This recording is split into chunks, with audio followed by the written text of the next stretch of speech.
Hey, this is Dr. John with the Healthy MD, and back with some more tips and information as far as low carb and ketogenic diet. So today what I wanted to talk about are 8 tips that I usually give patients and folks that are starting a low carb or ketogenic diet to kind of help them with their success. And so kind of walk through that stuff real quick and then kind of fill in any of the blanks or any of the information that it may leave out. So I think the first one is really kind of transitioning into that ketogenic or low carb diet. And so usually what I recommend is folks don't jump right into like no carb or a very, very low carb diet to begin with. I think you really need like a 1 to 2 week transition period. And that means maybe, trying to cut down to about 50 to 60 grams of carbohydrates a day before really taking it down to the 20 to 30 grams of carbohydrates a day. I think if you kind of do that transition for a week or two, you'll have a lot less kind of those keto flu symptoms as far as the headache, the lethargy, just feeling really tired that a lot of people run into as your body starts to adapt to burning ketones versus the glucose. And I think that's number one, is just kind of take it slow and steady and then crank down and really drop your carbohydrates to the 20 to 30 grams a day. I think the second one is just to set realistic expectations.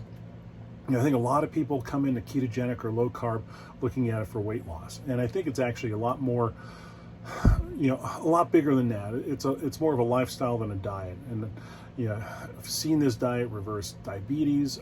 We've used it for seizures in the past. And so I think there's a lot of different health benefits with it. But I think if you're coming to low carb and ketogenic as a weight loss, set realistic expectations. I think if you're out there on the internet, on social media, you'll read about these stories of people who lose, 20, 30, 40, 50 pounds really quickly. And they're out there, but it's not going to be the most common experience. So I think set realistic goals. Maybe half a pound a week. You may lose a little bit more right at the beginning. But I also tell folks, don't necessarily worry about the weight itself, because if you're working out and if you're taking care of yourself and exercising, that weight may not really change that much, but you'll still notice you're losing body fat as you're gaining lean muscle mass. So it's kind of a win-win with that too. So don't become a slave to the scale. Don't weigh yourself every day. At the most, I'll tell my patients to weigh themselves maybe once a week, maybe every other week, and some just once a month, just to kind of check in to see where they're at. And more of that is just to kind of see how they're doing with everything. The third tip, I think, is really focus on the long term. Why are you doing this change in your lifestyle? Why are you getting off the standard American diet and trying to make these choices, going low carb or going ketogenic? Are there health benefits? Are there just weight loss benefits? And really, again, I think that kind of ties into tip number 2, but really looking at this as more of a long-term lifestyle as well too.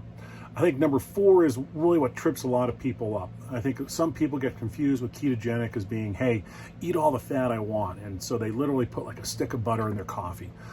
They eat a lot of nuts. And if you look at like just a handful of macadamia nuts, that's 200 calories, just an ounce of macadamia nuts.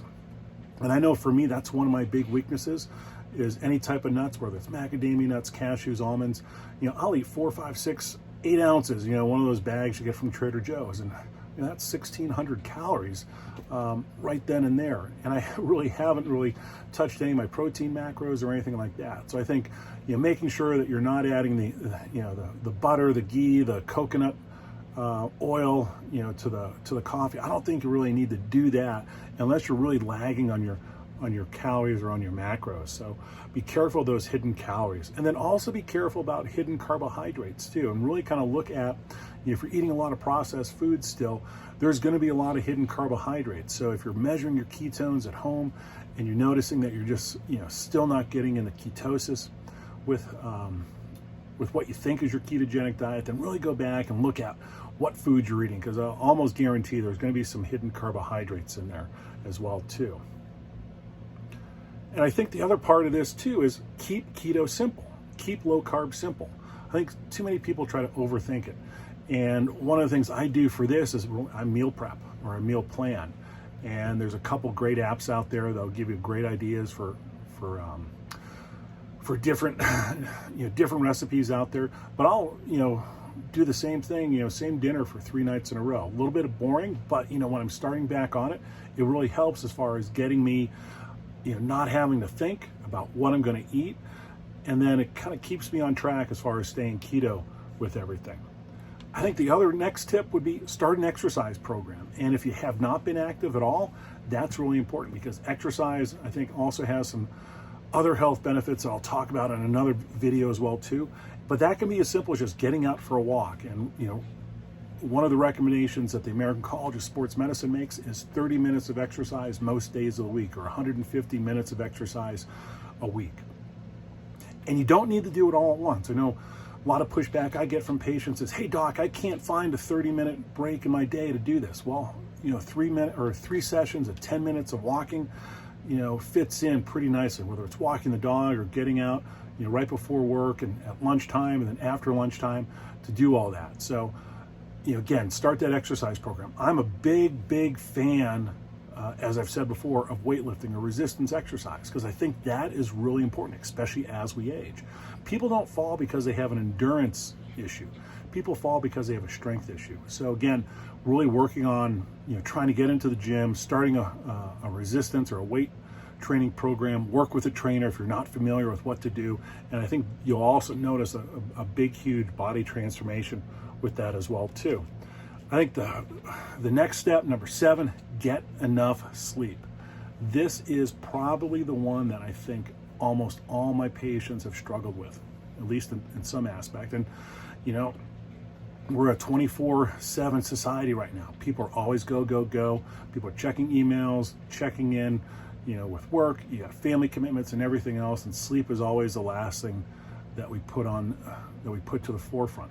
But I'm going to tell you right now, the better you are with your sleep, the better you're going to be with your health, and the better you're going to be with your weight loss. And really that means 7.5, 8 hours of good quality sleep a night, and really making that sleep a priority. And if you try to steal from that sleep bank, you're going to have problems. And we've seen this. There's studies that show that if you have poor quality sleep, it's harder for you to lose that weight. So really focus and really try to get your sleep really tuned up. I use some sleep tracking software through my Apple Watch, and I'll link to that down below. But it really kind of helps me to figure out, okay, what did I do right last night where I had good quality sleep? Or what did I do wrong last night where I didn't sleep as well? When I go back and I look at my sleep metrics. And I think that's really important for the feedback, saying, okay, you know what? Oh, I had a glass of wine before I went to bed last night, and you know what? It kind of shows that I didn't get the best quality sleep. Or you know what? Maybe I worked out too late, or whatever it is. I'm eating right before bed, or on the iPad, or doing emails too late at night, and that blue light affecting a little bit of your circadian rhythm. Or was the room too hot, room too cold? All those things that kind of go into getting good quality sleep. But I think that really focusing on that, getting that great quality sleep is going to be really important for your weight loss goals, especially if on ketogenic or low carb diet. And I think the final and the 8th tip that I'll leave with you today is that for folks that are having issues as far as getting started with ketogenic or low carb diets and aren't able to get in ketosis, one of the things I'll try with them is intermittent fasting. And that's really just going for a period of time where you don't eat, and then kind of narrowing down or having a smaller period of time where you do eat. And that can be something like a 16-8, where you go 16 hours of not eating and an 8-hour window of eating, or even something like a 24 ratio, where you have 20 hours where you don't eat and 4 hours where you do eat. I find for myself is sometimes what I'll do is I'll do a 24-hour fast, and that will actually kick me right into ketosis. So if I've been out of if I've been off a low carb diet for whatever reason, travel or anything like that, I feel that I'm just not getting back into it, and I don't feel as if I'm doing well, my ketone levels aren't where I want to be, I find a 24-hour fast is one of the ways to do that. Now that said, make sure you talk to your doctor before trying any of the intermittent fasting or prolonged fasting, especially if you're diabetic or on certain medicines, because you want to have that followed fairly closely by your medical provider, okay? So again, this is general information, not specific medical information. Make sure you do your own homework, but make sure you also bounce this off your doctor as well too. So that's my 8 tips for getting started on a ketogenic low carb diet. appreciate you listening on in, and hopefully you got something out of this video. Got a bunch more videos coming on out, so look forward to getting all that content out for you guys. And again, please feel free to hit the like button, leave a comment down below, and more importantly, subscribe to the channel, because that way you'll know next time we drop more videos. So again, this is Dr. John with Healthy MD, and thanks a lot, and appreciate all you listening.